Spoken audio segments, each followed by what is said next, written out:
ورحمۃ اللہ وبرکاتہ۔ الحمدللہ رب العالمین والعاقبۃ للمتقین والصلاۃ والسلام علی رسولہ الکریم۔ محترم حضرات، آج جمعرات ہے اور 9 سپٹمبر 2021 ہے۔ جو بھی سوالات مغرب تک بھی آئے ہوئے ہیں ان کو بھی کوشش کیا جا رہا ہے کہ ان کا جواب دیا جائے۔ اس کے باوجود اگر کسی کا سوال رہ جاتا ہے تو وہ سوال جو ہے وہ ذاتی طور پر دوبارہ کر سکتے ہیں۔ ہم اللہ سے دعا کرتے ہیں کہ اللہ تعالیٰ ہمیں صحیح بات کہنے کی اور آپ کو صحیح بات سمجھنے کی توفیق عطا فرمائے۔ ابھی ایک سوال آیا ہے کہ نبی کریم صلی اللہ علیہ وسلم نے جب حجۃ الوداع کیا تو آپ نے فرمایا کہ لوگوں دین کو دوسروں تک پہنچا دو، فلیبلغ الشاہد الغائبہ، کہ جو آج موجود ہیں وہ ان تک پہنچا دے جو موجود نہیں ہیں۔ تو لوگ بیان کرتے ہیں کہ صحابہ کی ایک بڑی تعداد گھر جانے کے بجائے وہیں سے دین پھیلانے نکل گئی، تو کیا بیوی بچوں کو چھوڑ کر کے چلے گئے یا ساتھ میں لے گئے؟ اس کی کیا حقیقت ہے؟ ایک ہوتی تقریری بات اور ایک ہوتی تحقیقی بات۔ یہ تقریری بات ہے۔ میرا اپنا اندازہ ہے کہ 2-4-10 لوگ وہاں سے گئے ہوں گے۔ ایسی ہمارے پاس کوئی لمبی چوڑی تاریخ نہیں ہے کہ 1,24,000 صحابہ موجود تھے تو ایک بڑی تعداد وہیں سے چلی گئی اور بیوی بچوں کی خبر ہی نہیں لی۔ ایسا نہیں ہوا۔ ابو بکر لوٹ کر آئے۔ عشرہ مبشرہ جو سب سے زیادہ قیمتی اور سب سے زیادہ اہمیت کے حامل صحابہ ہیں وہ عشرہ مبشرہ ہیں۔ وہ سارے کے سارے جو مدینے میں رہتے تھے وہ مدینہ لوٹ کر آئے، جو مکے میں تھے وہ مکے چلے گئے۔ تو یہ جو تقریروں میں بیان کیا جاتا ہے کہ وہ وہاں سے چھوڑ کر کے ایسا لگتا ہے کہ سارے کے سارے چلے گئے، اس کی حقیقت نہیں ہے۔ اور 2-4-10 گئے ہوں گے، اس کا بھی نہیں کیا نہیں۔ اور دلیل دی جاتی ہے کہ یہی وجہ ہے کہ صحابہ کی قبریں مدینہ میں بہت کم موجود ہیں۔ یہ بات بھی ایک دم غیر مستند ہے۔ اس کی وجہ یہ ہے کہ 1.25 لاکھ مدینہ کی آبادی نہیں تھی جو لوگ حج میں شامل ہوئے تھے۔ جو لوگ حج میں شامل ہوئے تھے وہ اطراف و اکناف کے لوگ تھے، لہذا جہاں جہاں کے صحابی تھے وہاں چلے گئے، تو مدینہ میں ان کی قبر کیوں ہوگی؟ مدینہ کے رہنے والے ہی نہیں تھے۔ اس وجہ سے مدینہ میں ان کی قبریں نہیں ہیں۔ جو دلیل دی جاتی ہے یہ دلیل جو ہے صحیح نہیں ہے۔ بہرحال یہ بات صحیح ہے کہ دین کی تبلیغ کے لیے آدمی کو سب کچھ قربان کرنا چاہیے۔ پوچھا گیا ہے کہ نبی کریم صلی اللہ علیہ وسلم نے مسلمانوں کو تبلیغ کس طرح کی اور کہاں کہاں کا سفر مسلمانوں کی تبلیغ کے لیے کیا گیا؟ اگر آپ کے معلومات میں سفر کی لسٹ ہو تو برائے کرم بتائیے۔ صحیح بات یہ ہے، برا نہیں مانیے گا، صحیح بات یہ ہے کہ نبی کریم صلی اللہ علیہ وسلم نے مسلمانوں کی تبلیغ کے لیے مدینہ آنے کے بعد کوئی سفر کیا ہی نہیں۔ ہم جو کر رہے ہیں، جماعت پہ جاتے ہیں، تبلیغ کرتے ہیں، یہ ہماری ضرورت ہے اور اس کے اچھے نتائج ہیں۔ لیکن اگر کوئی یہ سمجھتا ہے کہ اللہ کے رسول نے ایسا ہی کیا، اللہ کے رسول نے تبلیغ کے لیے دو کام کیے مسلمانوں کی تبلیغ کے لیے۔ جو سال کے 52 جمعہ تھا اس کو صحیح کر لیا، اور وقتاً فوقتاً اللہ کے رسول لوگوں کو دروس دیتے رہے۔ لیکن آپ نکلے ہوں مسلمانوں کی اصلاح کے لیے، میرے علم میں ایسی کوئی حدیث نہیں ہے۔ ایک آدھ سفر اگر ہوگا تو مجھے معلوم نہیں ہے۔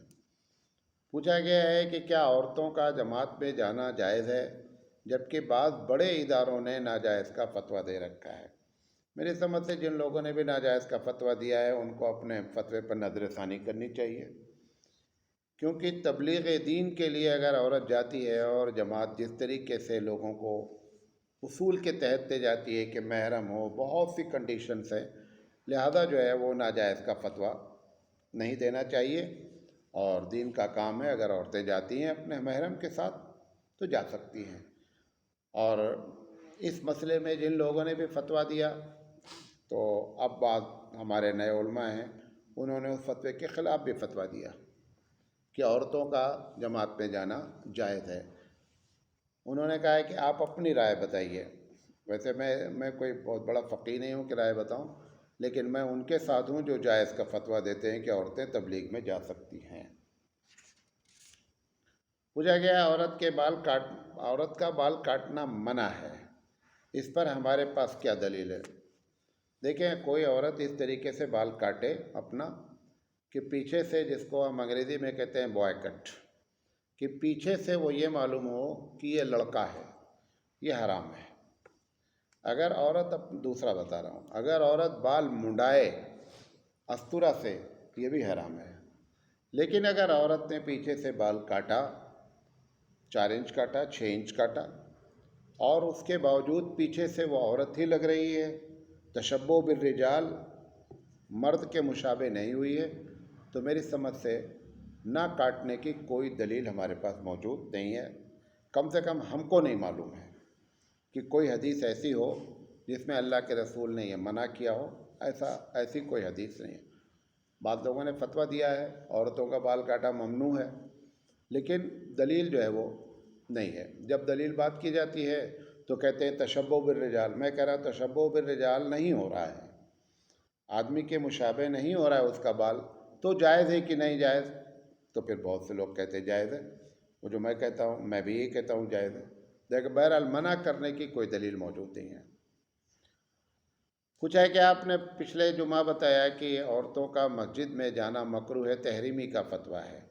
میرا سوال ہے کہ مسجد نبوی میں جو جاتی ہیں ان کے بارے میں کیا فتویٰ ہے؟ یہ بڑا عجیب سوال ہے کہ عورتوں کے بارے میں مکروہ تحریمی کا فتویٰ دیا گیا ہے۔ کیوں دیا گیا ہے یہ مجھے نہیں معلوم ہے۔ کچھ لوگوں نے کہا، بہت اچھی بات کہی آج ہمارے دوست بھائی سلمان صاحب، مفتی سلمان منصور پوری دامت برکاتہم، ہم ان کے ہم سبق ہیں، ان سے میں نے کہا تو انہوں نے کہا کہ ذاتی طور پر مکروہ تحریمی نہیں ہے، بلکہ فتنہ علت ہے۔ اگر فتنہ نہیں ہے تو پھر جا سکتی ہے، یہ اچھی بات ہے۔ تو سوال یہ ہے کہ جب عورت بازار جا رہی ہے فتنہ نہیں ہے، کالج جا رہی ہے فتنہ نہیں ہے، تو مسجد جائے گی تو بھی فتنہ نہیں ہے۔ لہذا اگر کوئی عورت آنا چاہے تو آ سکتی ہے، لیکن عورتوں کو بھی یہ بات معلوم ہونا چاہیے کہ اگر وہ یہ سمجھتی ہیں میں مسجد جا رہی ہوں تو مجھے بڑا ثواب ملے گا، ثواب قطعی نہیں ملے گا۔ عورت کا مسجد میں آ کر کے جماعت سے نماز پڑھنے کا کوئی ثواب نہیں ہے۔ عورت کی سب سے اچھی نماز اس کے گھر کی کوٹری کے اندر ہے۔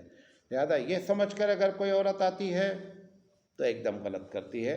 اس پر جمہور کا اتفاق ہے کہ عورت کی گھر کی نماز اس کے گھر میں افضل ہے۔ لیکن اللہ کے رسول صلی اللہ علیہ وسلم احتراماً للنبی، احتراماً للحدیث، اللہ کے رسول صلی اللہ علیہ وسلم فرمایا کہ اگر اللہ کی باندیاں یعنی عورتیں تم سے اجازت مانگیں کہ میں مسجد جانا چاہتی ہوں تو اے مردو تم کو اختیار نہیں ہے۔ لہذا احتراماً للنبی ہم کو بھی چاہیے کہ ہم کو منع نہیں کرنا چاہیے، اور خاص کر ایسی مساجد میں جہاں پر پورا اہتمام ہو، عورتوں کے آنے کا انتظام الگ ہو، جانے کا انتظام ہو، ان کا وضو خانہ الگ ہو۔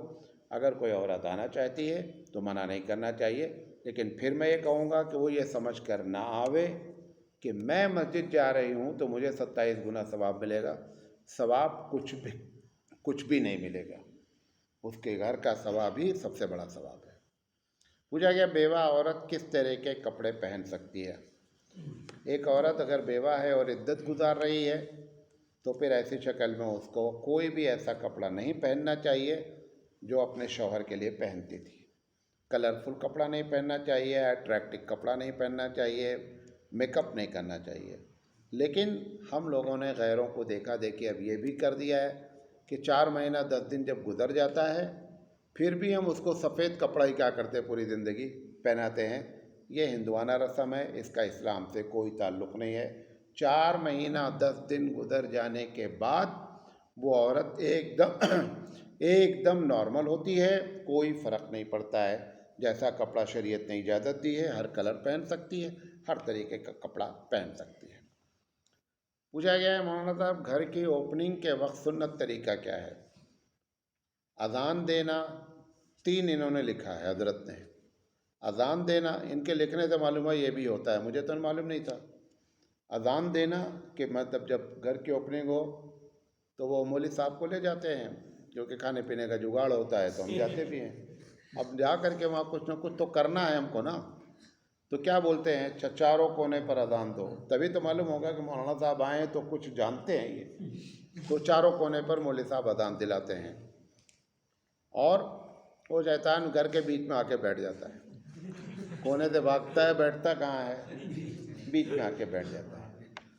شیطان اذان سے بھاگتا ہے، صحیح بات ہے، لیکن حدیث میں کیا ہے، جب اذان ختم ہو جاتی تو کیا ہوتا ہے، اگر اذان سے بھاگ جائے تو ایسے پھر لگاتار اذان ہوتی رہتی پوری دنیا میں، شیطان بیچارہ کہاں جائے گا، اس کو بھی تو رہنے کا کوئی جگاڑ ہونا چاہیے، کہاں جائے گا، بھگا بھگا کے تم نے اس کو مار۔ ویسے ہی جو حدیث میں آتا ہے کہ بیچارہ اذان سے جب ڈر کے پاتا ہوا بھاگتا ہے، حدیث میں بھی آتا ہے اتنا ڈرتا ہے اذان سے، لیکن جب اذان ختم ہوتی تو کیا ہوتا ہے، گرا جاتا ہے۔ تو یہ ہم نے اپنی طرف سے ایجاد کیا ہے، اذان دینا شریعت نے جہاں کہا وہاں اذان ہوتی ہے۔ دوسرا انہوں نے لکھا ہے کہ مولانا صاحب قرآن خوانی کرنا یہ ہے، تو قرآن خوانی کی بھی عربی نہیں معلوم ہے، خوانی جو ہے یہ تو فارسی لفظ ہے، کیونکہ اللہ کے رسول نے اگر کبھی قرآن خوانی کی ہو تو اس کی عربی ہو سکتا ہے کچھ عربی ڈھونڈی جائے تو نکل آوے ادھر ادھر سے گھسیٹ وسیٹ کے، ویسے آپ کو بتانا چاہتے، کہنا نہیں چاہیے لیکن کہنا پڑتا ہے، کیا کریں گے۔ کوئی بھی قرآن خوانی اللہ کے رسول نے کبھی زندگی میں نہیں کی ہے، چیلنج ہے۔ آپ جو کچھ بھی کر رہے ہیں دکان کے وقت، ابھی کل میں نے دیکھا مولانا ابرار الحق صاحب، شاہ ابرار الحق صاحب ہردوئی والے رحمۃ اللہ علیہ کا ایک چھوٹا سا ملفوظ آیا کہ لوگوں نے قرآن کو جو ہے وہ گھروں کو اور دکانوں کے اوپننگ کے ٹائم کی زینت بنائی۔ بھئی قرآن آیا زندگی میں عمل کرنے کے لیے، قرآن خوانی کر رہے ہیں اور قرآن کو اپنی زندگی میں اتار نہیں رہے ہیں۔ نہ قرآن خوانی کسی سے ثابت ہے کہ چاہے مرنے کے وقت، چاہے جینے کے وقت، چاہے دکان پہ، چاہے گھر میں۔ وہ مولوی صاحب جو اذان دلواتے ہیں وہ بولتے ہیں چاروں قل لگا دو گھر میں۔ اچھا جب میرا کہنا ہے جب گھر میں قرآن کریم رکھا ہے تو چاروں قل اس کے اندر ہے کہ نہیں ہے، نہیں سمجھے بات، ہمیں چاروں قل الگ لگوا رہے ہو، گھر میں قرآن ہے مسلمان کہیں گے نہیں، اس میں چاروں قل لکھا ہے کہ نہیں لکھا ہے، تو یہ الگ سے چاروں قل جو ہے وہ قرآن سے ہٹ کر لکھانے کی کیا ضرورت ہے۔ گھر میں بڑے بڑے تغرے، مسجدوں میں بڑے بڑے تغرے لگائے جاتے ہیں، ارے بھائی مسجد میں قرآن رکھا ہے یار، وہ چار تغرے الگ سے جو لگائے جا رہے ہیں، آیت الکرسی فلاں ڈھماکہ، سب بندہ بیچارہ ایجاد کرتا ہے، تو جیسی جیسی ہمارے عقلیں ہوتی ہیں ہم کرتے ہیں۔ اور تیسرا اس میں پوچھا ہے مولانا نے کہ ہماری امی کہہ رہی ہیں کہ وہاں پہ گھر میں جانے سے پہلے دودھ ابالنا ضروری ہے۔ معلوم آپ کو دودھ کا چکر کیا ہے، یہ ایک عقیدہ ہے غیروں میں کہ اگر دودھ ابل جائے، کہاں، چولہے پہ چڑھائیں آپ اور دودھ ابل جائے تو اچھا شگن ہے۔ اس میں ہوا کیا، یہ آیا کہاں سے وہ آپ کو بتا دیتے، یہ نہیں بتایا لوگوں نے۔ آج بھی عورتیں وغیرہ دودھ ابل جاتا ہے نا تو بولتی ہیں بہت اچھا شگن ہے، دودھ ابل گیا، خاص کر کرناٹک اور آندھرا میں۔ یو پی والے نہیں جانتے ہیں، اب جان جائیں گے، وہ بھی ابالیں گے۔ یہ دودھ ابالنے کا چکر کیا ہے معلوم آپ کو، ایک بہت ہوشیار بہو آئی گھر میں، بڑی ٹاپ کلاس کی، لاپرواہ بھی تھی کیونکہ بڑی خوبصورت تھی تو اس کی نوٹنکی بھی تھی اپنی اپنی، تو وہ ساس نے اس کو بھیجا کہ جاؤ دودھ گرما لو۔ وہ دودھ گرما کر کے، موبائل کا زمانہ رہا تو نہیں رہا ہوگا، ٹی وی تھا تو ٹی وی جا کے بیٹھ گئی وہ اپنا، یا کچھ اور اپنا کہانی سنانے لگی، کافی پرانی بات ہے۔ اس کے بعد وہ دودھ ابل گیا، جب دودھ ابل گیا تو ساس نے گیر میں لیا، تو اس نے ساس کو فوراً کہا کہ آپ کو یہ بات معلوم ہے نہیں معلوم ہے، اگر دودھ ابل جاتا ہے تو اس کا گھر کا بہت اچھا شگن ہے۔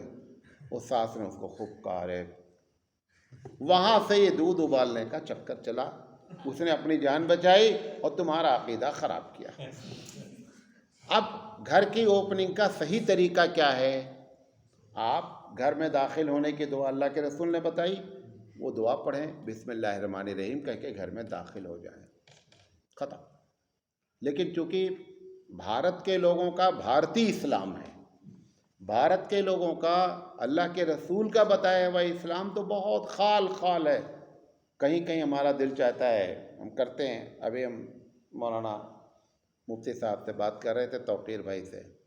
ہم نے کہا کہ ایک آدمی بریلوی مسلک کا ہوتا ہے، بڑے اچھے اچھے لوگ ہوتے ہیں ماشاء اللہ، اس میں بھی ہر جگہ اچھے ہوتے ہیں، لیکن سنت کا دعویٰ کہ ہم عاشق رسول ہیں، جب کوئی آدمی کوئی دعویٰ کرتا ہے نا اور وہ نہیں ہوتا ہے تو اللہ اس سے توفیق کیا کرتا ہے؟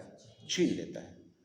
تو کوئی بھی کام کوئی بریلوی عالم ثابت نہیں کر سکتا کہ میں نے جو ایک کام کیا ہے، جو کچھ کیا ہے وہ سنت کے مطابق کیا. ہم ناجائز جائز کی بات نہیں کر رہے ہیں، وہ جائز ہے ناجائز وہ الگ میں، لیکن جو تم نے کیا ہے، جیسے اذان سے نماز شروع ہوتی ہے اور سلام پر نماز کیا ہوتی ہے؟ ختم ہوتی ہے.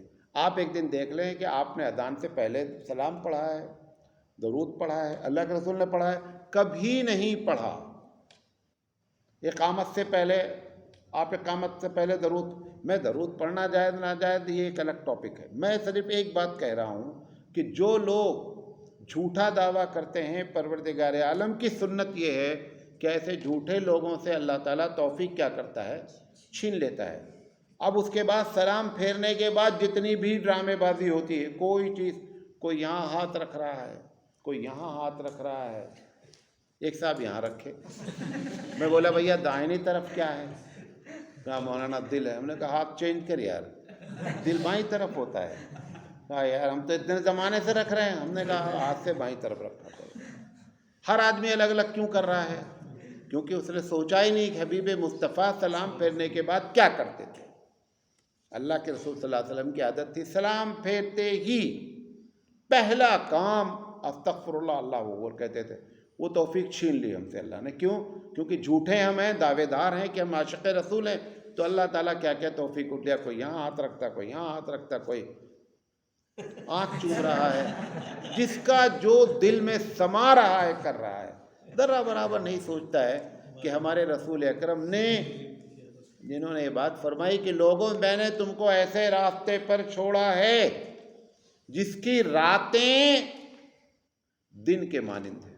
کوئی کنفیوژن حبیب مصطفیٰ صلی اللہ علیہ وسلم نے، پیارے نبی نے آپ کو نہیں دے رہا. آپ کنفیوز ہیں، آپ خود سے اپنی ذات کی وجہ سے کنفیوز ہیں. لہذا یہ اگر یہ اذان، قرآن خوانی اور دودھ سنت سمجھ کے کیا جا رہا ہے تو گناہ ہے بدعت کا، اور اگر رسم سمجھ کے کیا جا رہا ہے تو جس کی رسم ہے اگر وہ غیروں کی رسم ہے تو اس کی وجہ سے گناہ ہے. بہرحال یہ طریقہ گھر کے اوپننگ کا نہیں ہے. یہ الگ بات بتا دیا، مانو گے نہیں تم، قرآن خوانی چھوڑ نہیں سکتے ہو. کیوں چھوڑے؟ کیسے؟ قرآن خوانی کرواتا کون ہے؟ میں بولتے کیوں نہیں؟ قرآن خوانی مدرسے والے کراتے نا. جب بچے جاتے ہیں تو ان کو کھارا میٹھا سب ملتا ہے نا. اب یہ بتائیے کہ مطلب ختم ہو جائے گا. اس لیے ہم فتویٰ دیتے ہی نہیں ہیں. مولانا بھی جاتے ہیں تو مولانا کے لیے الگ سے پلیٹ میں آتا ہے تو کھانے پینے کا جگاڑ ہے. یہ سب برہمن کی پالیسی ہے کہ دھارمک لوگ کھانے پینے کا جگاڑ عوام پر ایسا رکھیں کہ کھانے پینے کا جگاڑ برابر رہے. آپ دیکھیں جب آپ کا تہوار آتا ہے، ہر تہوار میں ایک مینو ہے. کنڈا آئے گا تو یہ کھایا جائے گا، عید آئے گی تو یہ کھایا جائے گا، 11ویں آئے گی تو یہ. کوئی ایک کھانا رکھا آپ نے. کیوں؟ کیونکہ ہم مختلف المزاج ہیں، ہم چاہتے ہیں کھانا بدلتا رہے. آج بات ہو رہی تھی کہ کتنا اچھا بھی کھانا ہو، ایک کھانا طالب علم کو اگر کھلایا جائے چاہے کتنا اچھا ہو، اچھا لگے گا نہیں. موسیٰ علیہ السلام نے کہ قوم نے من سلوا جو جنت سے آیا بابو کا بدلو، کہا پیاز لہسن دال کھلاؤ. یہ روزانہ موسیٰ علیہ السلام من سلوا آ رہا ہے. ایک کھانا. تو ہم نے بھی کیا کیا، ہر تہوار کا الگ کھانا. محرم میں کھچڑا بنے گا تو 11ویں میں بریانی، اور بریانی بھی بڑے کی بنے گی تو قبول نہیں ہوتی ہے. یہ بھی بتا دے رہا ہوں آپ کو. کیوں؟ بڑا وہ مولوی روز کھاتا ہے. یہی تو ایک بہانہ ہے کہ تم چھوٹے کی کھلاؤ اس کو. تو چھوٹا آدمی ہے چھوٹی کھاتا ہے، بڑے آدمی بڑے کی کھاتے ہیں، چھوٹے آدمی چھوٹے کی کھاتے ہیں. یہ ہمارا سارا اسلام ہے. پوچھا جائے اگر بیوی مانے حمل دوا شوہر کی اجازت کے بغیر کھائے تو کیا حکم ہے؟ اگر بیوی شوہر کو دھوکہ دے رہی ہے، ایسا کر رہی ہے کہ ایسی دوائیں کھا رہی ہیں کہ پریگننسی نہ ہو اور شوہر کو نہیں معلوم ہے، گناہ ہے، ایسا نہیں کرنا چاہیے۔ پوچھا گیا ہے اگر کسی عورت کے ساتھ زنا بالجبر ہوا اور حمل ٹھہر گیا تو اس کا اسقاط جائز ہے کہ نہیں؟ 4 مہینے کے اندر اگر معلوم ہو گیا ہے تو اسقاط کرایا جا سکتا ہے۔ پوچھا گیا ہے کہ کیا ناپاکی کی حالت میں عورت بچے کو دودھ پلا سکتی ہے؟ ایک دم پلا سکتی ہے۔ حالت حیض میں اگر کسی آدمی نے، شوہر نے اپنی بیوی سے صحبت کی تو کیا نکاح ٹوٹ جاتا ہے؟ نکاح ایسے نہیں ٹوٹتا ہے، نکاح توڑنے کے لیے بڑی محنت کرنی پڑتی ہے۔ اور جب نکاح کرنے کے لیے محنت کیا کہ نہیں کیا؟ بغیر محنت کا نکاح ہو جاتا ہے؟ ایسے آسانی سے نکاح نہیں ٹوٹ جاتا ہے۔ یہ ہم لوگوں نے نکاح توڑنے کے الگ الگ 4 مہینہ دور رہیں گے تو نکاح ٹوٹ جائے گا، اگر جو ہے وہ فلاں ہو جائے گا، نکاح ایسے نہیں ٹوٹتا، بہت محنت سے ہوتا ہے اور اس کو جلدی تو توڑنا بھی نہیں چاہیے۔ حالت حیض میں اگر صحبت کیا ہے تو گناہ کبیرہ ہے۔ حدیث میں آتا ہے، سب سے اس پر جو فتویٰ ہے کہ توبہ بھی کرے اور صدقہ بھی دے، کچھ نہ کچھ جو اس کا ہے صدقہ دے اور توبہ کرے اور دوبارہ نہ کرنے کا ارادہ کرے۔ پتہ یہ چلا کہ اب تو توبہ کر لیں، چلو دوبارہ پھر کر لیں گے، یہ نہیں ہونا چاہیے۔ پوچھا گیا مولانا صاحب ایصال ثواب کے نام سے جو تلاوت قرآن، ذکر و اذکار وغیرہ کرتے ہیں، شرعاً اس کا کیا حکم ہے؟ ایک بات بتانا چاہتے ہیں، خدا کرے میں اپنی بات آپ کو سمجھا لے جاؤں۔ ہمارے پاس نفلی عبادت کو ٹرانسفر کرنے کی اسلامی پالیسی ہے۔ پھر سے جملہ بول رہا ہوں، جو بھی آپ نفلی عبادت کرتے ہیں اس کو ہم نے کیا، ہم آپ کے نام پہ ڈال دیں کہ اللہ میں نے جو کچھ کیا ہے یہ فلاں کو اس کا ثواب پہنچے، چاہے وہ زندہ ہو اور چاہے مردہ ہو۔ تو ہم کو حدیث کی روشنی میں معلوم ہوتا ہے کہ اللہ کے رسول نے بہت سی چیزوں کے بارے میں کہا، جیسے حج کے بارے میں کہا کہ اللہ کے رسول میں اگر حج کر لوں ان کی طرف سے کیا ثواب پہنچے گا؟ آپ نے کہا پہنچے گا۔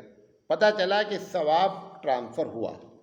ایک صاحب نے کہا کہ اگر میں اپنے والدین کی طرف سے کوئی ایسا کام کر دوں، کنواں کھدا دوں، اس کا ثواب پہنچے گا؟ حضور نے کہا پہنچے گا۔ تو پتہ کیا چلا اسلامی پالیسی کیا ہے؟ ہر نفل کام، فرض نہیں کہہ رہا، ہر نفل کام کا ثواب کا ٹرانسفر ہو سکتا ہے۔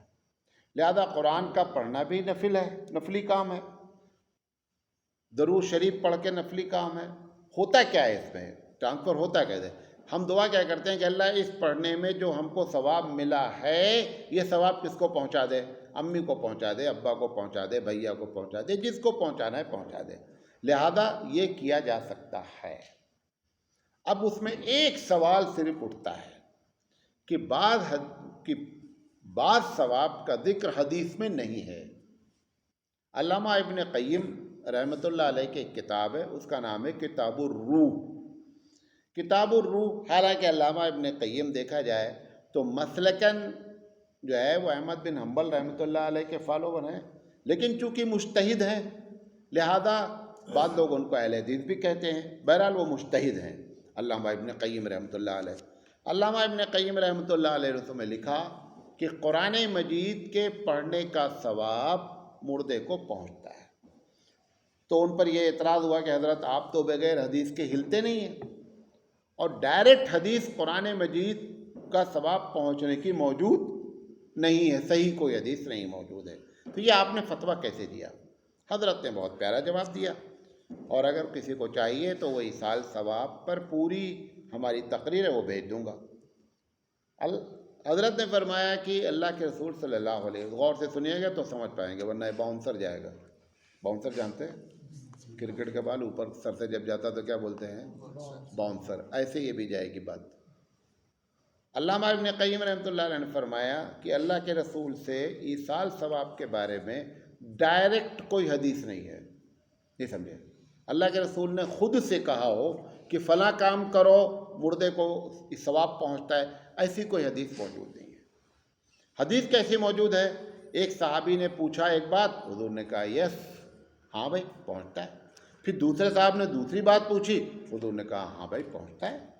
تیسرے صاحب نے تیسری بات پوچھی، حضور نے کہا بھائی پہنچتا ہے۔ کسی نے، ان کا کہنا ہے علامہ ابن قیم کا، کہ کسی نے یہ نہیں کہا کہ اگر ہم قرآن پڑھیں تو اس کا ثواب پہنچتا ہی نہیں پہنچتا، یہ سوال حضور سے نہیں کیا گیا، لہذا حضور نے جواب نہیں دیا، بلکہ جس چیز کا سوال کیا گیا اس کا آپ صلی اللہ علیہ وسلم نے جواب دے دیا۔ اگر یہ سوال کیا جاتا تو اس کا بھی جواب دے دیتے، سوال نہیں کیا گیا۔ اور دوسری بات مزے کی یہ ہے کہ چلو اللہ کے رسول کو یہ بتا دینا چاہیے تھا کہ بھیا دیکھو فلاں فلاں فلاں کا ثواب پہنچتا ہے لیکن قرآن پڑھنے کا ثواب نہیں پہنچتا ہے، یہ حدیث بھی موجود نہیں ہے۔ لہٰذا علامہ ابن قیم رحمۃ اللہ علیہ کا جواب بہت بہترین جواب ہے، اور اس کی پالیسی ایک جملے میں ہے کہ ہر نفل کام کا ثواب مردے کو، زندے کو، کسی کو بھی ٹرانسفر کیا جا سکتا ہے، پہنچایا جا سکتا ہے۔ پھر پوچھا مولانا صاحب ثواب پہنچانے کا طریقہ کیا ہے؟ ثواب پہنچانے کا طریقہ ہے کہ نیت کر لو۔ جب ہم کسی کو پیسہ بھیجتے ہیں تو اس کا اکاؤنٹ نمبر ڈال دیتے، پھر کرتے اوکے، کتنی دیر لگتی ہے؟ 1 سیکنڈ میں پیسہ پہنچ گیا۔ میں نے کہا بھیا پیسہ پہنچا؟ کہاں، یہ موبائل کا ہے۔ اللہ اگر پہنچانا چاہے گا تو وہ کتنی تیز پہنچے گا، صرف نیت کافی ہے۔ آپ جو ہم لوگوں کے گاؤں میں کرتے ہیں کہ بیٹھو بھیا تم سورہ فاتحہ پڑھو، تم چاروں کل پڑھو، تم فلاں پڑھو، یہ سب ایجاد بندہ ہے، کوئی بھی طریقہ قرآن حدیث سے کہیں نہیں لکھا ہے۔ قرآن حدیث میں صرف یہ ہے کہ آپ نے نیت کی اور ثواب کیا ہو گیا، ٹرانسفر ہو گیا۔ لہذا کوئی طریقہ مجھے نہیں معلوم ہے، اگر کسی صاحب کو، مفتی صاحب کو میری بات سننے کے بعد اعتراض ہو اور معلوم ہو تو مجھے ضرور بتائیں۔ پوچھا گیا گھر یا پلاٹ بناتے وقت قرآن کی کوئی آیت پڑھنا کیسا ہے؟ ابھی پوری بات ہو چکی ہے۔ پوچھا گیا صرف بسم اللہ پڑھ کر بھی کام شروع کر سکتے ہیں؟ بسم اللہ پڑھ کر ہی کام شروع کرنا چاہیے، بھی نہیں، بسم اللہ پڑھ کر ہی کام شروع کرنا چاہیے۔ پوچھا گیا ہے دکان یا گھر پر کوئی آیت تصویر بنا کر، یعنی وہی توغرا جسے کہتے ہیں، بنا کر لگانا کیسا ہے؟ دل میں لگاؤ وہاں۔ اچھا گھر میں کون پڑھنے والا دیوار پہ لگائے؟ تو جنات، کون پڑھے گا؟ فرشتے، کس کو پڑھنا ہے؟ اور اتنا اونچا لگائے ہیں کہ یہ بھی نہیں پہنچ سکتے وہاں تک۔ بعض لوگوں ایک پیپر آتا ہے قرآن کریم کا، اب دیکھا ہے پورا قرآن ایک پیج میں لکھا ہوا ہے، ہمارے پاس بھی رکھا ہوا ہے نمونے کے طور پہ، ایک پیج میں پورا قرآن ہے، جنات بھی نہیں پڑھ سکتا کیا لکھا ہے۔ آپ بتائیے، قرآن کریم کا مقصد پڑھنا تھا، تم نے ایسا چھاپ دیا کہ خوردبین لگا کر کے بھی پڑھنا ایک مسئلہ ہے۔ ایک پیج میں پورا قرآن مجید اگر لکھا ہے تو کتنا باریک ہوگا، اور کیسے، اللہ معلوم لکھا بھی ہے کہ نہیں لکھا ہے، ایسے نظر آ رہا ہے، اللہ ہی بہتر جانتا ہے۔ لہذا یہ سب جو قرآن کا گھر میں لگا کر سمجھتے ہیں برکت ہوتی ہے قرآن میں، شرط یہ ہے کہ اللہ کی کتاب پر عمل کیا جائے۔ پوچھا گیا باپ اگر بیٹے کو قتل کر دے تو قصاص نہیں بلکہ دیت لی جائے گی، کیا یہ صحیح ہے؟ صحیح ہے۔ اگر باپ کو اگر بیٹے نے، نہیں، باپ نے قتل کیا بیٹے کو، کتنے قاتل کون ہے؟ باپ ہے، تو اس کو قصاص میں یہ فتویٰ نہیں دیا جائے گا کہ ابا کو قتل کر دیا جائے، یہ اس پر تقریباً جمہور کا اتفاق ہے، تو نہیں، وہ صحیح بات آپ کہہ رہے ہیں۔ پھر پوچھا ہے کہ جو دیت لی جائے گی، دیت یعنی 100 اونٹ کی قیمت، 100 اونٹ کی قیمت کون دے گا؟ ابا دیں گے۔ کیا دیں گے؟ ابا دیں گے۔ کس کو مارا ہے؟ بیٹے کو مارا ہے۔ بیٹے کی وراثت وارثین کو وہ پیسہ ملے گا، لہذا 100 اونٹ کی قیمت کس کو جائے گی؟ اس مرنے والے بیٹے کی وراثت میں تقسیم ہوگی۔ اب ایک سوال یہ ہے کہ اس میں ابا بھی کیا ہیں؟ وارث ہیں، ان کو دیا جائے گا کہ نہیں دیا جائے گا؟ یہ بات مجھے معلوم نہیں ہے بھیا، کہ ان کا بھی حصہ لگے گا کہ نہیں لگے گا، اگلی بار یاد دلانا، کوشش کریں گے جواب تلاش کرنے کی۔ پوچھا گیا آج کل جو لوگ مدرسے سے فارغ ہوتے ہیں تو وہ لوگ دینی میدان سے جڑنے کے بجائے دنیاوی مشغلہ اختیار کرتے ہیں، اس کی کیا وجہ ہے؟ سب سے پہلی بات تو یہ ہے کہ ایسا سب نہیں کرتے ہیں، کچھ لوگ کرتے ہیں۔ ایک بات کرنے کی وجہ یہ، ایک وجہ بنیادی ہے کہ ان کے اندر صلاحیت ہی نہیں ہے کہ وہ مدرسے میں پڑھا سکے، تو کیا کریں گے بیچارے؟ جہاں کر سکتے وہاں کریں، تو کیا کہتے ہیں کھانا نہ کھائیں؟ کوئی صلاحیت ہی نہیں ہے، پڑھائی ہے 33% نمبر لے کر پاس ہوئے ہیں تو بیچارے کیا ہیں، مجبور ہیں، پہلی وجہ۔ دوسری وجہ یہ ہے کہ جو ان لوگوں نے داخل کیا تھا اماں ابا نے، اس وقت ان کی بھی نیت نہیں تھی، اس کی بھی نیت نہیں تھی کہ مجھے دین کا کام کرنا ہے، اماں ابا کے شوق میں پڑھ لیا، یہ بھی ایک وجہ ہو سکتی ہے۔ تیسری وجہ یہ ہو سکتی ہے کہ یار اگر مدرسے میں پڑھائیں گے تو تنخواہ کم ہوگی، تنخواہ چکر ہے، لہٰذا تنخواہ بڑھاؤ بھائی تاکہ لوگ مدرسے میں جڑیں۔ چوتھی وجہ یہ ہے کہ بہت سے مدرسے والے جب کسی کو مدرس رکھتے ہیں تو ایک شرط رکھتے ہیں کہ آپ کو چندہ بھی کرنا ہے۔ کسی کے جیب سے پیسہ نکالنا آسان ہے؟ دنیا کا سب سے مشکل ترین کام ہے۔ ہمارے ایک دوست ہیں سید نویس صاحب، تو میں نے ان سے کہا کہ ایودھیا کا میں رہنے والا ہوں، اور ایودھیا فیض آباد میں ایک مسجد اور مدرسے کی تعمیر ہو رہی، جیسے یہاں ہبلی میں ہوئی ہے ایسے وہاں بھی کام چالو ہے، تو آپ کچھ تعاون کروائیے۔ انہوں نے کہا ہاں ٹھیک ہے، میں انشاءاللہ کوشش کرتا ہوں۔ اس کے بعد انہوں نے 3-4 دن یا ہفتے بھر کے بعد بتایا کہ سراج بھائی مجھے بہت حیرت ہے کہ آپ نے یہ جو ہبلی والا کام کیا، کیسے لوگوں کی جیب سے پیسہ نکالا، جو بڑے بڑے اچھے ہمارے مالدار دوست ہیں جو اکیلے مدرسہ اور مسجد بنا سکتے ہیں وہ بھی پیسہ نہیں دیتے ہیں، آپ نے کیسے نکالا لوگوں کی جیب سے؟ یہ بہت بڑا کام ہے۔ کیا کسی کی جیب سے پیسہ نکالنا آسان کام ہے؟ بہت مشکل کام ہے، کیونکہ 25% لوگ تو بخلا ہیں، وہ مر جائیں گے لیکن پیسہ نہیں خرچہ کریں گے۔ تو اب ان سے کہا جاتا ہے کہ بھیا تم کو چندہ کرنا ہے، کس کو؟ مدرسے میں جاب کرنا ہے اور چندہ بھی کرنا ہے، تو اس کہ بھیا پیسہ کون نکالے گا؟ اس لیے وہ جاب اس مدرسے لائن ہی میں نہیں آتے کہ بھیا جہاں جاؤ گے چندہ۔ حالانکہ ہمارے مدرسے میں کسی بھی مدرس کو ہم چندہ پچھلے 50 سال سے نہیں کراتے، یہ بھی آپ کو بتا دیں۔ ہمارا کہنا ہے ہر آدمی کا ایک کام ہے، ان کا کام کیا ہے؟ پڑھانا ہے، محنت سے وہ پڑھائیں۔ بقیہ محتمم کا کام ہے کہ مینجمنٹ کرے۔ محتمم کا مطلب ہی ہوتا ہے اہتمام کرنا، ہر چیز کا، کھانا پینا اٹھنا بیٹھنا، اساتذہ اس کے جو بھی پرابلم ہے اس کو حل کرنا، یہ محتمم صاحب کا کام ہے۔ تو اس کے لیے محتمم صاحب اپنا جہاں سے چاہیں وہاں سے چندہ لائیں، تو یہ بھی ایک وجہ ہے۔ اور ایک وجہ یہ ہے کہ جب تعلیم حاصل کی نا تو اس غرض سے تعلیم ہی حاصل نہیں کی بندے نے کہ مجھے دین کا کام کرنا ہے۔ پھر ایک سوال انہوں نے اور پوچھا ہے کہ جو لڑکیاں عالم ہوتی ہیں ان کی شادی غیر عالم سے ہونے کے بعد وہ لڑکیاں علم کے مطابق عمل نہیں کرتی ہیں بلکہ شوہر کی چاہت کے مطابق چلتی ہیں، ایسا کیوں ہوتا ہے؟ سب سے پہلی بات یہ اصول نہ بنائیے کہ سب ایسا کرتے ہیں، بعض لڑکیاں ایسا کرتی ہیں۔ اچھا میں کہہ رہا ہوں، اور پھر آگے لکھا ہے کہ وہ حرام حلال بھی، مطلب عالم ہونے کے باوجود بھی بہت سی چیزیں اپنے شوہر کی ناجائز جائز کرتی ہیں۔ اچھا یہ بتائیے کہ سارے مسلمان کو معلوم ہے کہ رشوت حرام ہے کہ نہیں؟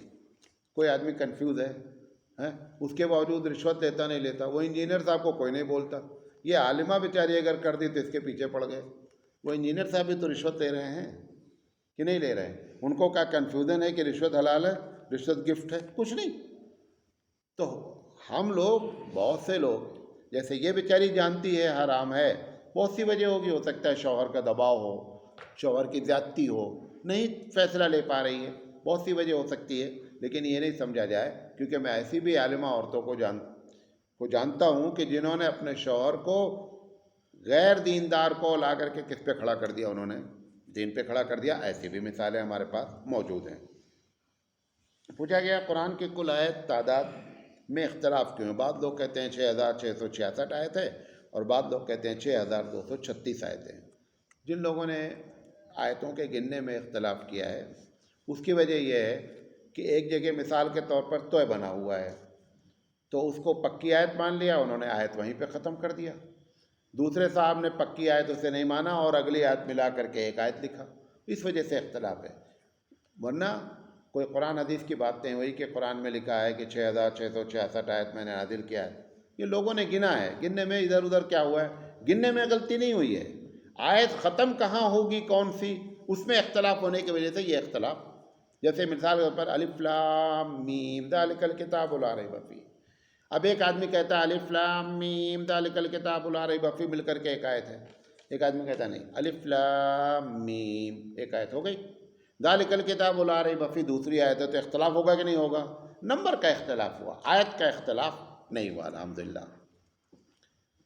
پوچھا گیا آج کل لاک ڈاؤن میں جو نوجوان طلبہ ہیں وہ موبائل وہ گیم کے عادی ہو گئے ہیں، یہاں تک کہ وہ ریچارج وغیرہ کے لیے پیسے کی ضرورت ہوتی ہے تو والدین کے گلے پر چاقو تک رکھ دیتے ہیں، تو اصلاح کا کوئی طریقہ بتائیے۔ دنیا میں شرارت ہمیشہ ہوتی ہے، دنیا میں کوئی ایک واقعے کو لے کر کے دنیا والے ایسا کر رہے ہیں ایسا نہیں ہے۔ ایک آدمی نے ہو سکتا ہے آپ کے علاقے میں چاقو رکھ دیا ہو، کتنے لوگوں نے چاقو رکھا ہے؟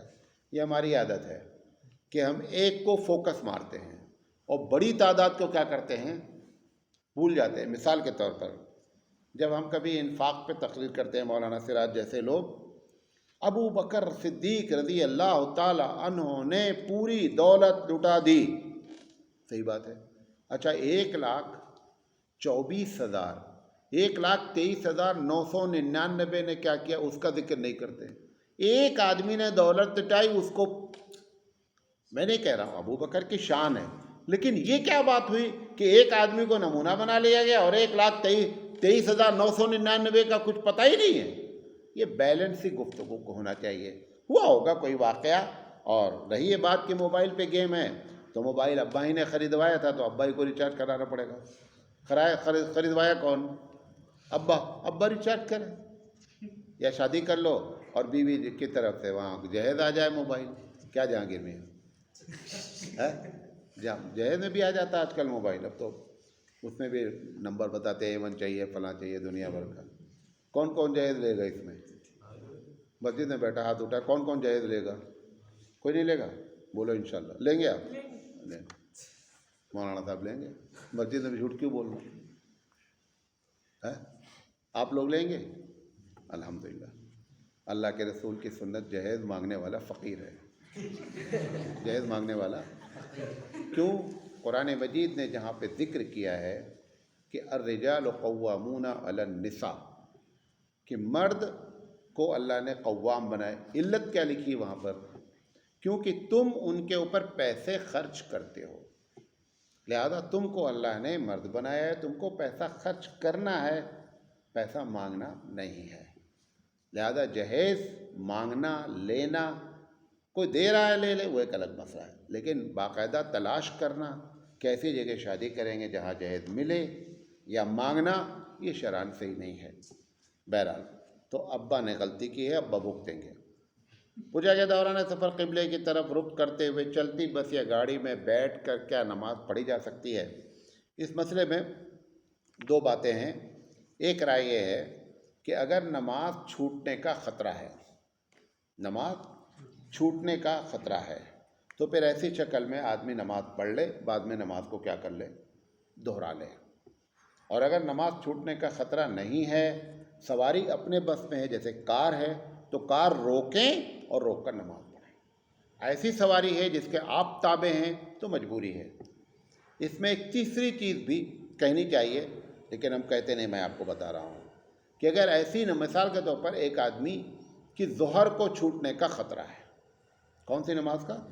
ظہر کے چھوٹنے کا خطرہ ہے، اور عصر میں وہ پہنچ جائے گا منزل پر، لیکن ظہر کی نماز اپنے وقت پر نہیں پڑھ سک رہا ہے کیونکہ پانی ہی نہیں ہے، گاڑی جو ہے وہ پتہ ہی نہیں چل رہا ہے کدھر جا رہی ہے، کھڑا نہیں ہو سکتا ہے، بس میں ہے، ٹرین کی بات نہیں کر رہا ہوں، بس میں ہے، تو پھر ایسی شکل میں اس کو چاہیے کہ یہ میری ذاتی رائے ہے اور یہی امام شافعی کا مسلک بھی ہے، یہ مجھے پسندیدہ مسلک ہے امام شافعی کا اس مسئلے میں، کہ آپ ظہر کی نماز کو عصر کے ساتھ ملا کر کے پڑھ لیجئے، کوئی آپ کو ہنگامہ کرنے کی ضرورت ہی نہیں ہے۔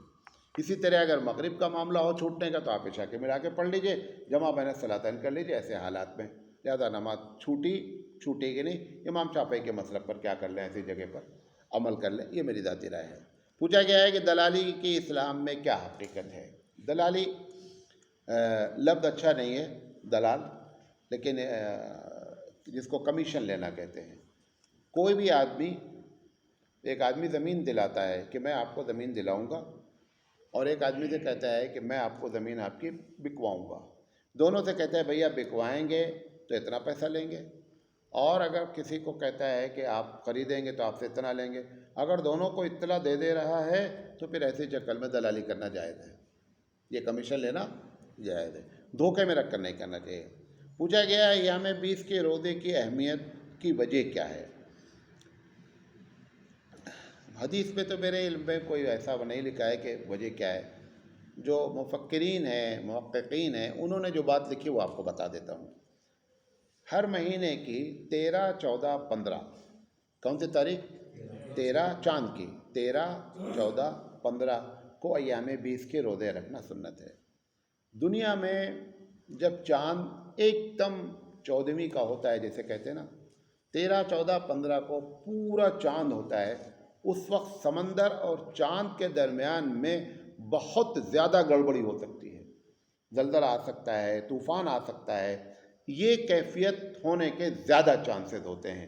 تو ہو سکتا ہے کہ اس وجہ سے اللہ کے رسول صلی اللہ علیہ وسلم ان دنوں میں روزہ رکھتے تھے کہ اللہ تعالیٰ جو ہے وہ اپنے اس پر رحم فرمائے دنیا پر، اور چاند اور زمین کا اور سمندر کا جو چکر ہے وہ لوگ جو ہے اس سے محفوظ رہیں۔ واللہ عالم بالصواب۔ پوچھا گیا ہے مسجد میں ٹوپیاں رکھنے کا کیا حکم ہے؟ قطعی نہیں رکھنا چاہیے ٹوپی۔ جو ایک آدمی اتنا لاپرواہ ہے کہ بغیر ٹوپی کی نماز پڑھتا ہے تو آپ اس کو کیوں ٹوپی رکھوا رہے ہیں مسجد میں؟ پڑھنے دو بغیر ٹوپی کے، کیا پرابلم ہے؟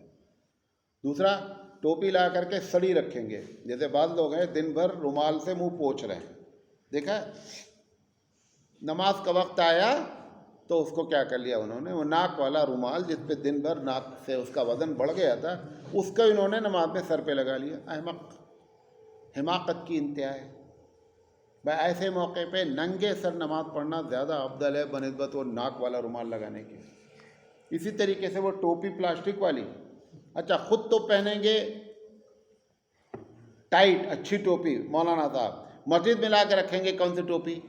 پلاسٹک کی۔ اب بھائی جو خود پسند کرتے ہیں یار وہ پسند کر جاؤ، 5 کلی ٹوپی لے آؤ یا اچھی ٹوپی جو آپ پہنتے ہو وہ لا کر کے 100-200 رکھ دے، دیکھیں کتنے پلاسٹک کی ٹوپی لا کے رکھ دیا، سڑی ٹوپی ہے لوگ لگا رہے ہیں، اور بعد اس سے بھی زیادہ ایڈوانس ہیں، اگر نہیں لگائے تو وہ لا کر کے ان کے ٹوپی پہنا دیتے ہیں، یہ ایک دوسری حماقت کر رہے ہیں۔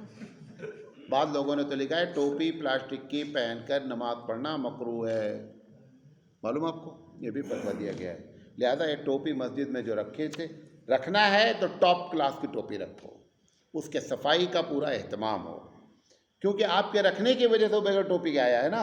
اگر اسے معلوم ہوتا مسجد میں ٹوپی نہیں تو ٹوپی لگا کے آتا کہ نہیں آتا؟ ٹوپی لگا کے آتا۔ تمہاری وجہ سے ٹوپی نہیں لگا رہا، تم کو ٹوپی پہنا رہا ہے۔ پوچھا گیا مولانا صاحب جو لوگ نکڑ کونے پر دروازے جا کر بھیک مانگتے ہیں، ایسے لوگوں کو دینا کیسا ہے؟ قطعی نہیں دینا چاہیے، قطعی نہیں دینا چاہیے۔ یہ پیشہ ور لوگ ہیں، یہ پیشہ ور لوگ ہیں، پیشہ ور لوگوں کو پیسہ، آپ کیا کرتے ہیں طالب علم ہیں، آپ کا پیشہ کیا ہے؟ پڑھنا پڑھانا، ان کا پیشہ کیا ہے؟ مانگنا مانگنا۔ ہمارے گاؤں میں قریب میں 12 گاؤں ہیں، پچھلے 300 سال سے انہوں نے ایک کام نہیں کیا ہے، یہی ان کا پیشہ ہے، مانگنا اور کھانا۔ جب پوچھو کہاں گئے ہیں؟ سفر پہ، ابن بطوطہ ہیں نکل گئے ہیں سفر پہ، ابن بطوطہ صاحب ہیں 8 مہینہ 9 مہینہ 6 مہینہ جا کر کے، اور اس کے بعد آئیں گے، وہ رنگ بازی جس کا کوئی جواب نہیں ہے، جب سارا کھا لیں گے پھر ابن بطوطہ نکل جائیں گے سفر پر۔ یہ اچھا دنیا میں نہیں، بھارت میں تو خیر مجھے معلوم ہے کہ بھارت میں سب سے زیادہ جو بھکاری ہیں کون ہیں؟ مسلمان ہیں، اور اس میں بھی سب سے زیادہ بھکاری آندھرا پردیش میں ہیں، یہ بھی آپ کو بتا دیں آبادی کے لحاظ سے۔ وجہ کیا ہے کہ تم نے دے دے کر کے ان کو بتایا ہے کہ بھیک مانگنا نہ چھوڑنا۔ ہم آتے ہیں راستے سے تو ایک چوراہے پر، آج کے 6-7 مہینے پہلے کی غالباً بات ہے، روز ایک عورت شیشی لیے رہی دودھ کی، دودھ بھروا دو۔ ہم نے سوچا ہے روز دودھ بھروا رہی ہے بچے کے لیے، اچھا اب وہ سب پیسہ دیتے ہیں، شیشی تو دودھ تو بھروانا ہی نہیں، بچہ دودھ ہی نہیں پی رہا ہے۔ اور ایک مرتبہ تو یہ بھی معلوم ہوا کہ جس کو لے کے ٹہل رہی وہ پلاسٹک کا گڈا ہے، اس کو ایسا اڑھائے ہوئے ہے وہ پلاسٹک کا گڈا، لوگ سمجھ ہی نہیں پا رہے ہیں، ہل ڈول نہیں رہا۔ خیر ایک دن ہم نے طے کیا کہ آج دودھ کی پیکٹ لے کر آئیں گے، اور سگنل ہوتا ہے 2-2.5 منٹ کھڑی ہوتی ہے گاڑی، اس کی شیشی لے کر کے دودھ بھر دیں گے اور دے دیں گے۔ وہی کیا میں نے، دودھ لے آئے۔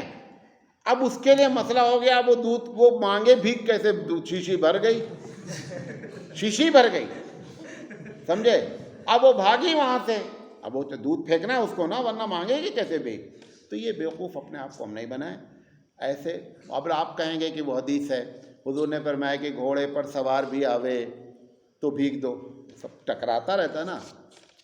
اللہ کے ایک آدمی گھوڑے پر سوار نہیں، تاج پہن کر آوے، اگر آپ کو یقین ہو جائے کہ واقعی میں یہ پریشان ہے، آپ اس کی ضرور مدد کریں۔ لیکن آپ کو نہ علم ہے، اور آپ ڈیلی دیکھ رہے ہیں کہ ان کی دودھ کی شیشی میں دودھ نہیں ہو رہا ہے، پھر بھی دے رہے ہو پیسہ، بیوقوف اپنے آپ کو بنا رہے ہو۔ ایسی حماقت نہیں کرنی چاہیے۔ ہم ایک مرتبہ فیض آباد میں بیٹھے ہوئے تھے، ایک اپنے دوست کی دکان پہ، کافی پرانی بات ہے، پکا RSS کا آدمی، وہ ہمارا کلاس فیلو تھا۔ تو جمعرات کے دن وہاں بھکاری بھیک مانگتے گا فیض آباد میں، ہم بھی اس کے پاس بیٹھے تھے، دبئی سے آئے تھے، ایسے بیٹھ گئے تو کہنے لگا، ایسے ایک آیا غیر مسلم آیا بھیک مانگنے، چل چل ہٹ، بھگا دیا اس کو، میں بیٹھا ہوا تھا۔ ایک مولوی صاحب آئے، اللہ بھلا کرے، اس کو نے پیسہ دے دیا۔ جب پیسہ دے دیا تو وہ چلا گیا۔ تو وہ کہا کہ سراج بھائی آپ سوچ رہے ہوں گے کہ میں آپ کی وجہ سے اس کو پیسہ دیا اور اپنے آدمی کو کیا کیا، میں نے بھگا دیا۔ اس نے کہا تم اپنے دوست اس لیے بتا دیتا ہوں صحیح بات۔ ہم نے کہا بتاؤ۔ کہا اپنے والے کو اس لیے، دیکھیں پلاننگ دیکھیے، اس نے کہا اپنے والے کو بھگایا تاکہ اس کو نصیحت ملے کہ بھیک چھوڑ اور کام کر۔ تمہارے والے کو پیسہ دیا کہ تو زندگی بھر بھیک مانگتا رہے، اس پالیسی سے اس کو پیسہ دیا، اس کو بھگایا۔ آپ بھی یہی کر رہے ہیں کہ آپ بے تکی بھیک دے رہے ہیں۔ جمعہ میں نکلیں گے ایسے جیب سے چونی رکھیں، بانٹتے ریوڑی کی طرح چلے جائیں گے، بہت بڑے داتا، دیکھا ہے، ایک ایک کو دیتے چلے جائیں گے اور بڑے داتا بنے ہوئے ہیں۔ بے تکی باتیں، ارے بھائی دینا ہے، جاؤ کسی کی تحقیق کرو کون پریشان ہے، اس کو جا کر کے دو بیچارے کو۔ یہ روز اور یہ جتنے ہیں بامبے میں جہاں بھی ہیں، میں نے دیکھا ہے، آپ ان کے گھر چلے جائیے، 40 45 65 انچ کی ٹی وی لگی ہوئی ہے، جو پیسہ تم نے دیا کیا کیا انہوں نے؟ ٹی وی خریدا ہے۔ لہذا پیسہ سمجھ کر دینا چاہیے، جب آپ کو یقین کامل ہو جائے کہ میرا پیسہ صحیح جگہ جا رہا ہے تو دینا چاہیے۔ پوچھا گیا کہ اللہ کی کرامت بولنا درست ہے؟ اب کسی صاحب نے کہتے کہتے جملے بیچارہ بول دیا کہ یہ سب اللہ کی کرامت ہے، تو اتنا عرف عام میں اگر کوئی بات ایسی کوئی کر دے تو فوراً کفر شرک کا فتویٰ نہیں دینا چاہیے۔ ہماری عادت ہے ارے بھائی کہہ دو کہ یہ لفظ غلط ہے، اللہ کے لیے استعمال نہیں ہوتا، لیکن کوئی ایسا بیچارہ کفریہ اور شرکیہ باتیں نہیں بول دیا ہے۔ پوچھا گیا ہے کہ مولانا صاحب اگر میں 2-4 دن کے لیے بنگلور گئے تو کیا نماز قصر کرنی ہوگی؟ سوال لکھنے والے کو لکھنا چاہیے کہاں سے بنگلور گیا ہے، یہ معلوم ہونا چاہیے، پتہ چلے کہ بنگلور کے 5 کلومیٹر سے بنگلور گیا ہے، تو بنگلور کوئی ایسی جگہ تو ہے نہیں شریعت میں کہ بنگلور جاتے ہی وہاں مسافر ہو جائیں گے۔ اگر ہبلی کا آدمی یہ سوال کیا ہے تو بنگلور تو کہ یہاں سے 400 کلومیٹر ہے، 48 منٹ پر وہ مسافر ہو جاتا ہے، 15 دن سے کم کی اس کی نیت ہے، لہذا وہ مسافر ہو گیا، اس کو مسافر کی نیت کرنی چاہیے۔ پھر پوچھا ہے کہ ظہر عصر مغرب عشاء ملا کر پڑھ سکتے ہیں؟ ظہر عصر مغرب عشاء تو 4 نماز اکٹھا ہو گئی ملانے کی۔ ظہر کو عصر سے ہمارے نزدیک احناف کا جو فتویٰ ہے اور بہت مستند فتویٰ ہے، قرآن کی آیت اس کی دلیل ہے کہ ان الصلاۃ کانت علی المؤمنین کتابا موقوتا، کہ نماز اپنے وقت پر فرض ہے، لہذا کسی بھی نماز کے وقت میں دوسری نماز ملانا ہمارے نزدیک اس آیت کی بنیاد پر قطعی جائز نہیں ہے۔ اور اگر حدیث وغیرہ میں ہے تو ہم صاف صاف کہتے ہیں کہ اس آیت سے پہلے کے واقعات ہوں گے۔ بہرحال ہمارا اصول ہے کہ اللہ کی کتاب کے بارے میں جملہ جو بولنے جا رہا ہوں غور سے سنیے گا، اللہ کی کتاب کے بارے میں یقین کامل ہے کہ جو بات ہے وہ صحیح ہے۔ کیا بولا؟ یقین کامل ہے کہ صحیح ہے۔ حدیث کتنی بھی صحیح ہو، گمان غالب ہے کہ صحیح ہے، دونوں میں زمین آسمان کا فرق ہوتا ہے۔ اس بنیاد پر ہمارے نزدیک کیا ہے، قرآن کی آیت ہے، لہذا ملانا جائز نہیں ہے۔ پوچھا گیا ہے کہ نماز فجر کی کھڑی ہو گئی ہے، بعض لوگ سنت ادا کرتے ہیں، احناف اور اہل حدیث کے درمیان میں اختلاف کی وجہ کیا ہے؟ امام شافعی کے نزدیک بھی یہی ہے، ہر جگہ اہل حدیث کو نہیں پکڑنا چاہیے، غریب کی بیوی سب کی بھابھی ایسا نہیں ہونا چاہیے۔ امام شافعی کا بھی یہی مسلک ہے کہ اگر جماعت کھڑی ہو گئی کوئی بھی نماز تو کوئی بھی سنت نماز نہیں پڑھی جا سکتی۔ ہمارے یہاں ہے کہ اگر کھڑی ہو گئی ہے اور آپ کو ایک رکعت فجر کی، صرف فجر میں ہے، فجر کی ملنے کا ہے چاند، تو آپ سنت پڑھ لیجئے، لیکن اس کے بہت سے شروط ہیں، کونے میں پڑھی جائے۔ بعض لوگوں نے لکھا ہے کہ قاری جو امام ہے اس کی آواز کان میں نہ پہنچے، لوگوں کو ڈسٹرب نہیں ہونا چاہیے کہ آپ کی وجہ سے آپ ایسی جگہ کھڑے کو سنت پڑھنے لگے بیچارے کہ اگر وہ کوئی آنا چاہے تو آ ہی نہیں پا رہا، آپ نے راستہ جام کر دیا۔ ایسا نہیں ہونا چاہیے، یہ جائز کا فتویٰ ہے۔ لیکن بقیہ امام مالک کے نزدیک بھی یہی فتویٰ ہے کہ اس کو سنت پڑھ لینا چاہیے۔ امام شافعی، احمد بن حنبل رحمہ اللہ کے نزدیک کیا ہے کہ کوئی نماز نہیں پڑھی جا سکتی ہے۔ انہوں نے آگے لکھا ہے کہ اگر وہ پڑھتے ہیں تو نماز توڑوا دیتے ہیں، نماز نہیں توڑوانا چاہیے، کیونکہ نماز توڑوانے کی بھی کوئی حدیث نہیں ہے کہ اگر کوئی سنت پڑھ رہا ہے اور امام صاحب نے جماعت شروع کر دی تو نماز توڑوا دیں، ایسی بھی کوئی حدیث نہیں۔ ہمارے یہاں یہ ہے کہ اگر ایک آدمی ایک رکعت مکمل کر لیا ہے، فجر کی بات نہیں کر رہا ہوں، فجر کے علاوہ ایک رکعت مکمل کر لیا ہے تو وہ دوسری رکعت بھی مکمل کر لے۔ اس کو چاہیے کہ تحیات پڑھ لے اور سلام پھیر لے، درود شریف وغیرہ نہ پڑھے، شامل ہو جائے۔ اور اگر ایک رکعت نہیں پڑھا ہے، ابھی ایک رکعت میں ہی ہے، تو نماز توڑ دے اپنی اور جماعت میں کیا ہو جائے، شامل ہو جائے۔ اور اگر 3 رکعت پڑھ چکا ہے اور 4 رکعت کی نیت باندھا تھا تو پھر ایسی شکل میں اس کو چاہیے چوتھی رکعت پوری کر لے۔ اور اگر تیسری رکعت میں ہی موجود ہے اور تکبیر شروع ہو گئی تو نماز چھوڑ دے اور نماز چھوڑ کر کے وہ شامل ہو جائے۔ اس طریقے سے اس کو چاہیے کہ جماعت کا وہ اہتمام کرے۔ اصل میں ہم لوگوں کو بہت، جیسے ظہر میں آپ آئے، اب آپ نے دیکھا کہ یار 3 منٹ باقی ہے اور 4 رکعت پڑھنی ہے، ایسے موقع پہ 2 ہی رکعت پڑھ لیں کم سے کم۔ بھائی بعض حدیث میں 2 رکعت کا بھی ذکر ہے، آپ 2 رکعت سنت موقعہ ظہر کی پڑھ لیں، نہیں پڑھیں گے 4 اور ڈسٹرب کریں گے سب کو، ایسا نہیں کریں، 2 رکعت پڑھ لیں اور پڑھ کے کنارے ہو جائیں۔ پوچھا گیا جمعہ کی دوسری اذان کا جواب دینا ضروری ہے؟ جمعہ کی جو دوسری اذان ہے وہی اصلی اذان ہے، لہذا جب حضور نے فرمایا کہ جب امام ممبر پر بیٹھ جائے، ابھی خطبہ نہیں شروع کیا ہے، تو وہ کوئی بھی بات نہیں کر سکتا، کچھ نہیں کر سکتا، لہذا دوسری اذان کا جواب نہیں دینا چاہیے۔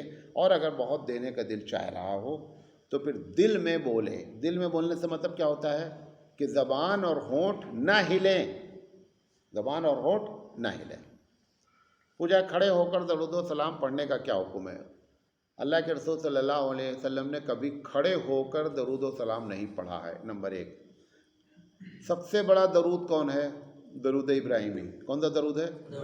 درود ابراہیم۔ جب نماز پڑھتے تو کھڑے ہو جاتے ہیں، اس لیے اللہ تعالیٰ نے درود ابراہیمی کو بیٹھ کر پڑھنے کا حکم دیا، تاکہ آنے والی نسل جو کھڑے ہونے کا چکر چلا رہی ہے اس کو نصیحت ملے کہ دیکھو نماز میں جب بھئی قرآن کریم جب پڑھا جاتا ہے تب بندہ کھڑے ہو کے قیام میں پڑھتا ہے قرآن نا، لیکن درود کب پڑھتا ہے؟